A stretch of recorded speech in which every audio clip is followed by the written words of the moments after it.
निदा खान प्रकरणात एमआयएमच्या नगरसेवकांना काय वाटतं, त्यांची भूमिका काय आहे हे जाणून घेतले आमच्या प्रतिनिधीनं. पाहूया. बद्दल महाराष्ट्रातल्या नगरसेवकांची मीटिंग बोलवली. यात महाराष्ट्राचे सगळे नगरसेवक आहेत ज्यांनी निवडून आलेले आहेत. एक चेहरा दिसत नाही आहे ज्याला सगळेच शोधतात. त्याचं नाव आहे मतीन पटेल. आता मतीन पटेलनी जी भूमिका घेतली, निदा खानला आश्रय दिला, याबद्दल या सगळ्या नगरसेवकांना काय वाटतंय, त्याच्या भूमिकेबद्दल काय वाटतंय हे आज आपण जाणून घेणार आहोत. सुरुवात करूया विरोधी पक्ष नेत्यापासून. नगरसेवकाची भूमिका योग्य की अयोग्य? भाई उसके ताल्लुक से नगरसेवकाची भूमिका योग्य की अयोग्य? भाई वो आप साबित करेंगे या मैं साबित करूंगा तो पुलिस देखेगी ना, योग्य है अयोग्य है, जो भी है पुलिस डिपार्टमेंट। तुमचा सहकारी बाजूला तुमच्याशी असतो, त्याची भूमिका योग्य की अयोग्य? मैं क्या बोल रहा हूँ आपको कि भाई ये डिपार्टमेंट का मामला है, वो डिसाइड करेगा क्या है क्या नहीं है, और कोर्ट डिसाइड करेगी सही है गलत है, जो भी है वो मामला अब जो है तो पुलिस के और कोर्ट। तुम्ही नेते आहात त्यांचे. आम्ही नेते आहे, आम्हाला काही माहीतच नाही ना काय झालं काय नाही झालं, तर आम्ही तुम्हाला बघतो. काय वाटतं तुमची भूमिका काय आहे? नहीं, भूमिका अभी एसआईआर की मीटिंग है, उस ताल्लुक से उस रिलेटेड कोई बात हो तो आप बात करें, बाकी क्या हमारे करेंगे. पक्षाचे वरिष्ठ जे या भूमिकेबद्दल तुम्हाला सविस्तर माहिती देतील. या मीटिंग झाल्यानंतर तुम्हाला आमचे श्रेष्ठ डायरेक्ट या भूमिकाबद्दल तुम्हाला योग्य की अयोग्य त्याची भूमिका? योग्य अयोग्य जे कोर्टात विषय चालला आहे आणि पोलीस त्याच्यामध्ये इन्व्हेस्टिगेशन करत आहे. SIT नामलेली आहे त्यामध्ये, आणि परवा तुम्हाला आमचे प्रदेशाध्यक्ष इम्तियाज जलील साहेब यांना त्याबद्दल काही शब्द दिलेला आहे. तर योग्य की अयोग्य नगरसेवकाची भूमिका तुमची? एखाद्या व्यक्तीला आश्रय देणं अशा व्यक्तीला नाही, असं आमच्याकडे MIM पक्षामध्ये बॅरिस्टर असुद्दीन ओवैसी साहेब असू द्या, इम्तियाज जलील साहेब असू द्या, या समीर साजिद बिडर साहेब असू द्या, जो करेल तो भरेल. आणि MIM मध्ये असं कोणत्याही प्रकारचं काम या ठिकाणी केलं जात नाही.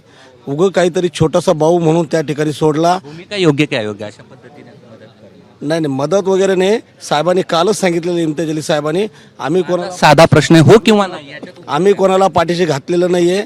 आणि जे जर घेतलेली भूमिका असेल ते योग्य की अयोग्य? पोलीस प्रशासन त्याची चौकशी करणार, आणि चौकशी करून जे निर्णय येईल तो योग्य पोलीस देतील. कॅमेरामन धनंजय दारुंटेसह मी कृष्णा केंडे, ABP माझा, छत्रपती संभाजीनगर. तेव्हा एमआयएमच्या नगरसेवकांना काय नक्की वाटतं आहे मतीन पटेल यांच्याबाबत, त्यांनी जी भूमिका घेतली त्याबद्दल आपण त्यांची प्रतिक्रिया पाहिलेली होती. आज एसआरबाबत एमआयएमच्या बैठकीचं आयोजन करण्यात आलेलं आहे. महाराष्ट्रामध्ये एमआयएमचे जे नगरसेवक निवडून आलेले आहेत, या सगळ्या नगरसेवकांची आज ही बैठक पार पडते आहे. छत्रपती संभाजीनगरमध्ये प्रदेशाध्यक्ष इम्तियाज जलील यांनी या बैठकीचं आयोजन केलेलं आहे.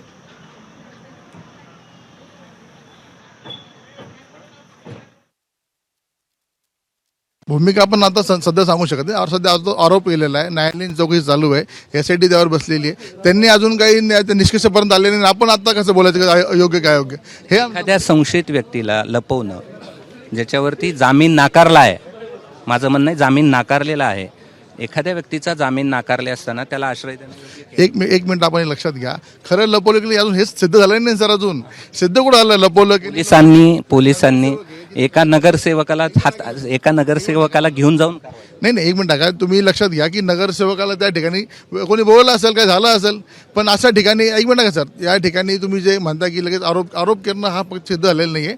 आणि नगरसेवक असतो वाटत फिरत असतो, त्या ठिकाणी त्या पोलीस त्या ठिकाणी आले, पोलीस कशामुळे आले तो तिथे विचारा गेला. मग तुम्ही लगेच त्याची जी भूमिका आहे ती तुमची कायम आहे? कोणती भूमिका? एखादा आरोपी जर असेल, तो तुमचा कोणी जवळचा असेल, हो, तरी तुमची हीच भूमिका असेल? नाही, आज प्रत्येकाची वेगवेगळी भूमिका आहे, त्याबद्दल मी सांगू शकत नाही. ABP माझा, उघडा डोळे बघा नीट.